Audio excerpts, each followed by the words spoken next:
ഇനി നോക്കി ചോദിച്ചേക്കണ question, red data ബുക്കിൽ ഇടം നേടിയ കേരളത്തിലെ വന്യജീവി സങ്കേതം അല്ലേ. അപ്പോൾ വന്യജീവി സങ്കേതം, ദേശീയ ഉദ്യാനം കേരളത്തിലെ ഇമ്പോർട്ടൻ്റ് ആണ് കേട്ടോ. 3 ഘട്ടങ്ങളിലും ചോദിച്ചിട്ടുണ്ട്. അപ്പോൾ നമുക്ക് നോക്കാം. റെഡ് ഡാറ്റ ബുക്കിൽ ഇടം നേടിയ കേരളത്തിലെ വന്യജീവി സങ്കേതം ഏതാണ്? പറമ്പിക്കുളം വന്യജീവി സങ്കേതമാണ് അല്ലേ. അപ്പോൾ ഈ പറമ്പിക്കുളം വന്യജീവി സങ്കേതം ഏത് ജില്ലയിലാണ്?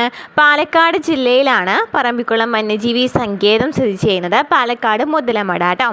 ഏത് വർഷത്തിലാണ് വന്നത്? 1973 പറമ്പിക്കുളം വന്യജീവി സങ്കേതം വന്നത്.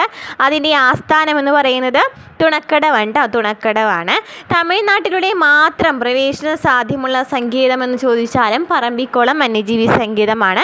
തമിഴ്നാട്ടിലൂടെ മാത്രം പ്രവേശന സാധ്യമുള്ള വന്യജീവി സങ്കേതം എന്ന് പറയുന്നത് പറമ്പിക്കുളം വന്യജീവി സങ്കേതമാണ്. ഏഷ്യയിലെ ഏറ്റവും വലിയ തേക്ക് മരമായ